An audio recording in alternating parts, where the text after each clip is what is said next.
Alrighty, so hello everybody. My name is Amanda Hudson. I am an admission counselor here at Marymount Manhattan College, and as Estrella also mentioned, I am an alum of Marymount. I graduated in 2017, where I studied theater and I minored in creative writing.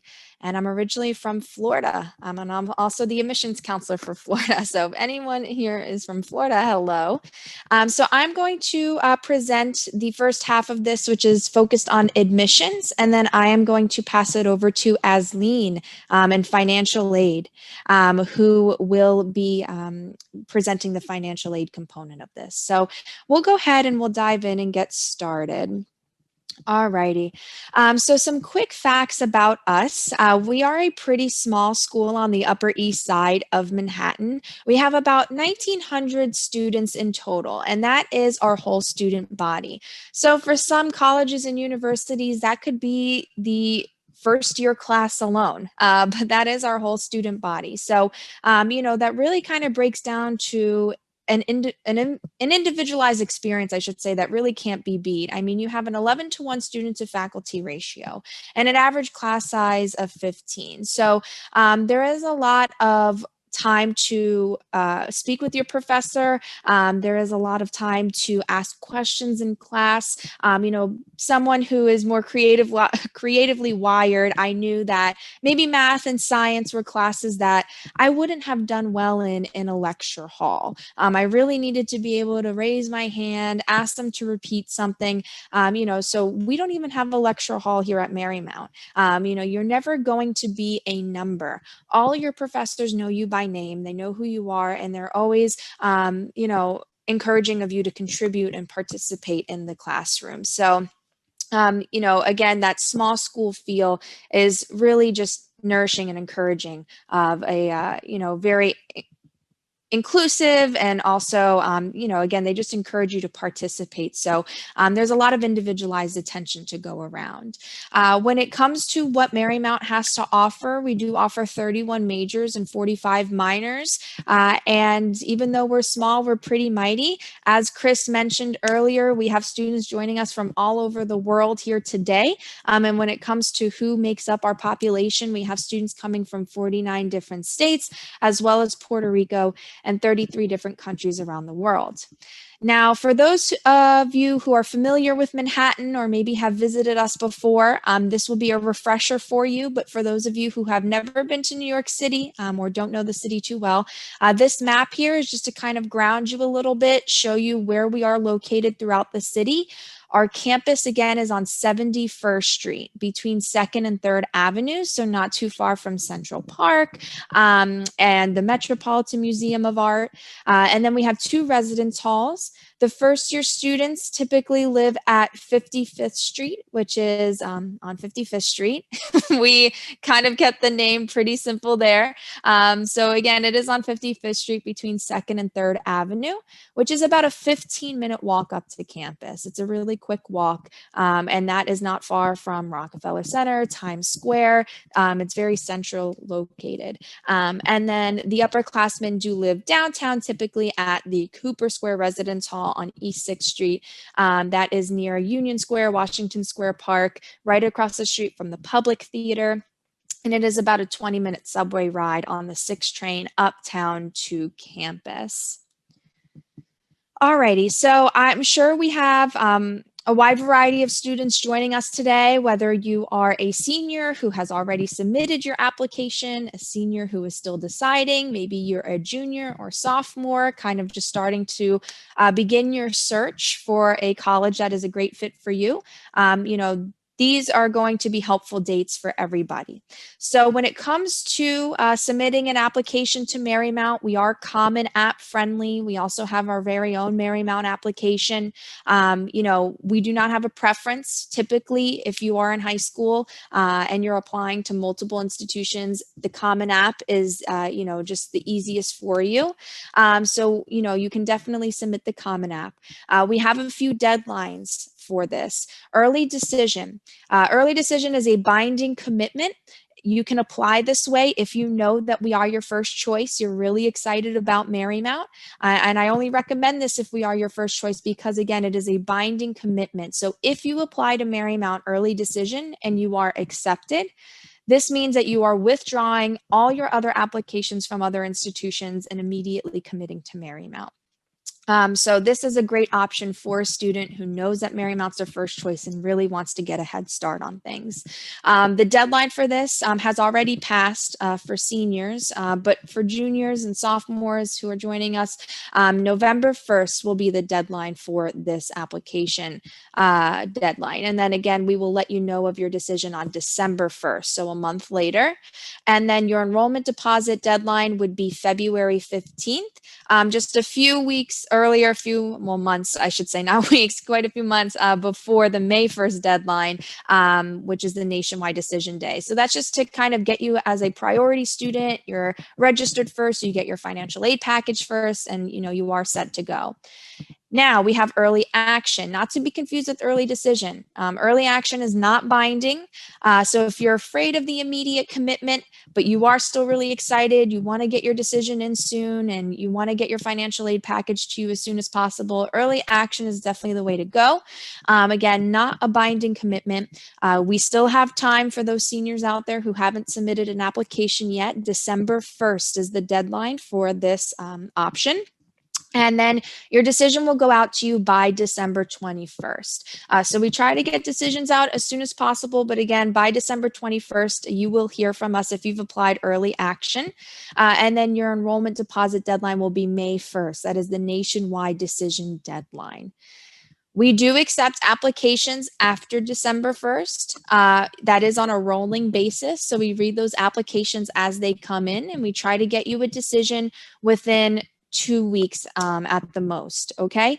We really recommend no later than, I would say, February, because we do want to get you your financial aid package and get you your decision without having to rush to make a decision by May 1st. Okay. So those are your different admissions plan options, the different deadlines that we have. So what do you need? Again, I mentioned earlier, we do accept both the MMC application and the Common App, one or the other. The supporting documents that we need are your official high school transcript, which will be sent by your school counselor. SAT or ACT scores. It is important to note that we are currently test optional for seniors and now juniors as well. So if you are entering in for the fall of 21 or the fall of 2022, we are test optional. But if you do have test scores or you are able to take a test, before your application is submitted, feel free to send in those scores, but they are not mandatory. We require one recommendation letter. However, this coming from someone who does read applications, recommendation letters are a huge help to kind of see who you are as a student from different perspectives. So the more recommendation letters you have, the clearer picture we get. So feel free to send in more than one if you would like. The essay is already embedded in the application. We do not require an additional writing supplement. So the essay that is in the application is sufficient. And then the non-refundable $60 application fee. All righty. So some special programs that we have here at Marymount. So we do have our HEOP program, or HEOP. This is specifically for New York State students. So if you reside in New York State, definitely check out this program. It is a great program for students who qualify, for some financial assistance to make their education at Marymount more easily obtainable and more of a possibility. Marymount really tries to be as flexible as possible and, really offer as much financial aid as possible to our students, which Asleen will touch on in just a few moments here. But again, we do have our HEOP program, academic access. So this program is, for students who require or prefer to have accommodations. So if you, need extended test taking deadlines, if you need more than 3 absences in class, if you would like to have technology to help you, whether it be, device that helps you take notes or anything like that, any accommodations that you are looking for. Again, academic access can be a program, and, the Office of Academic Access and Disability Services can help you set that up. And then we have our performing arts and our fine arts programs. And then, of course, our college honors program. So college honors is based off of the information that we receive about your academics when you apply. If you are offered admission into the college honors program, that will be listed in your admission letter. So again, you can always also inquire about college honors, after attending Marymount and building a GPA here at our campus. So college honors definitely opens the doors to more class options for you, and it's a great program to be a part of. Alrighty, so after you are admitted, so this slide is good for everyone, but I know for juniors, this may be something you want to worry about a little bit later. You have a lot to kind of digest already. So for our seniors who have already submitted an application or will be soon, these are the next steps after you are admitted. So we want to make sure that you have applied for financial aid. That would be the FAFSA. Again, Asleen will be going over the FAFSA in just a few moments, but make sure to have that FAFSA submitted to us. You are going to want to submit your enrollment and housing deposits by the May 1st deadline. Again, May 1st is the deadline. We can guarantee the housing so long as you submit by the May 1st deadline. Anything after the deadline is a first come, first served basis for housing, okay? So you can submit those deposits in your admissions portal whenever you are ready. Then you are going to want to attend our Accepted Students Day. I do believe they may be virtual this year, again, due to COVID-19, but nonetheless, it will be an amazing event that we have prepared for you, and we will be really excited to welcome all of our accepted students. Griffin Days, these happen over the summer for our students who have committed to Marymount. Now you've been accepted, now you've made your decision, and it's a great way just to kind of catch up with people maybe who you met over Accepted Students Days or who you've been talking to over Instagram or Facebook, and get your schedule and just really prepare to start classes in the fall. You'll also be registering for classes. So you'll be in touch with an academic advisor, and they will help you set up your first semester schedule. You will need to submit proof of your immunization and final transcripts. You will have to arrange a payment plan or make sure that the bill is all squared away, whether that be through a loan, whether it be through payment plans, paying in full, however you and your family prefer. And then finally, you'll be arriving for Welcome Week. Welcome Week is kind of our orientation here. It's just to kind of help you with that transition into college, get you excited for the year that is ahead of you. And again, those are all of the steps that you will be taking after you are admitted. You will get emails about these events. You'll get the information on how to register for all of this, okay? All righty. So finally, these are some virtual visit opportunities. So you are here at the virtual fall open house. So you are on top of it in that regard. When it comes to getting to know more about your specific program, which you will be able to do today as well, there are individual academic information sessions throughout November and December.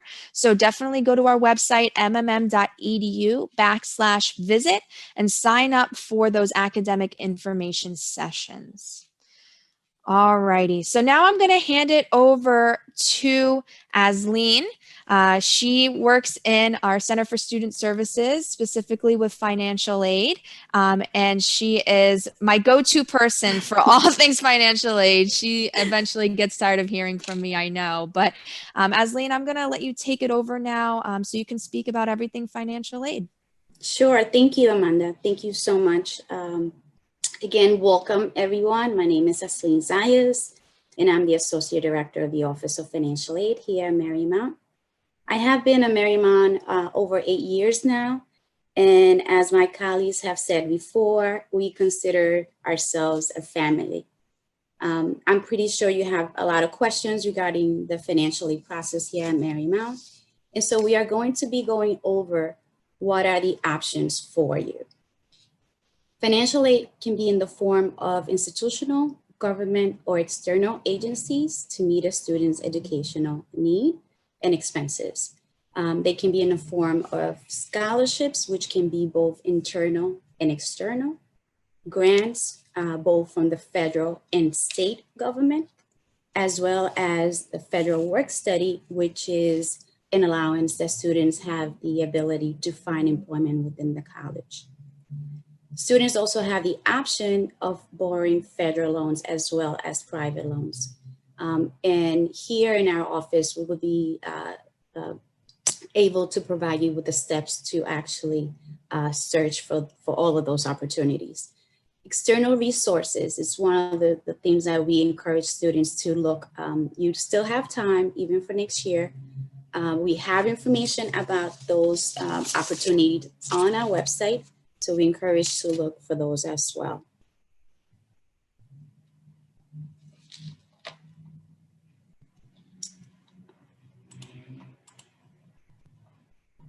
Marymount offers very generous scholarships, which are based on your academic performance and your academic profile when you're admitted to the college.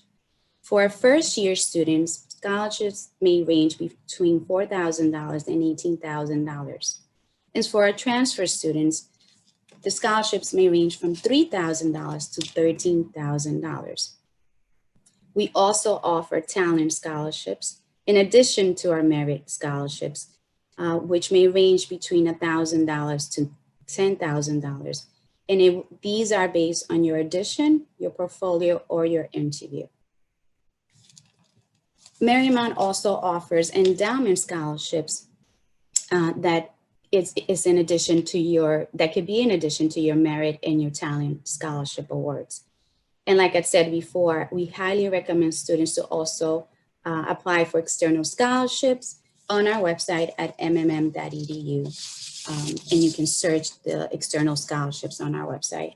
The more that you apply for, the higher the chances for you to receive something aside from your merit scholarships, as well as your financial aid from the federal government. The only application that we require students to be considered for federal aid is the FAFSA form. And I know this can be a very tedious process for first-time students completing the application. However, we highly recommend for everyone to complete it. The application becomes available October 1st each year. So if you haven't completed your application for next year, you can still do so, especially if you're considering Marymount as your early action. Our office is planning to complete those financial aid award packages, hopefully by the end of December, beginning of January. The only thing that you will need to do is include Marymount's MMC school code, which is 002769. You have up to 10 colleges that you can list on your application.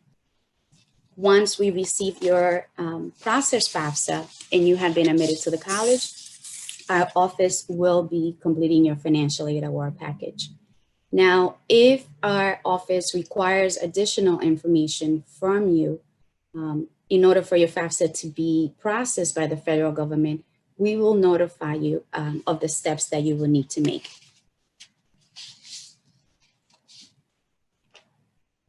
The current cost to attend Marymount for this current year is $56,304 for our resident students, which includes tuition fees, room, and board.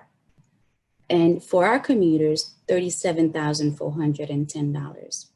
As Christian mentioned before, we are one of the lowest private colleges in the university. Bear in mind that you may be offered institutional scholarships and federal aid that can meet most of your need.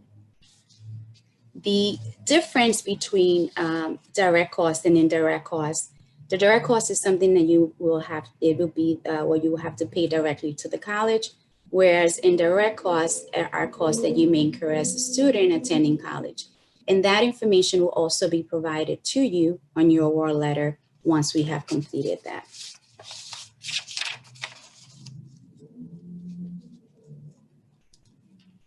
Now, for students who are interested in knowing before they complete their FAFSA application, after they complete their FAFSA application, and to see what your financial aid package will look like to attend Marymount, you're more than welcome to use our net price calculator on our website, which will provide you with an estimated financial aid award package based on the information that you list on your application. Our office understands the impact COVID-19 has caused to many families, and we will work with you to ensure your FAFSA application reflects any income change as a result of COVID. So if you have any questions regarding the FAFSA process, please feel free to contact our office. I believe Amanda is going to be providing that information to you. Here you go. So we have received some inquiries about those, and we would be more than welcome to answer those questions for you. Again, thank you so much for joining us this afternoon, and we wish you the best of luck, and we hope to see you again soon.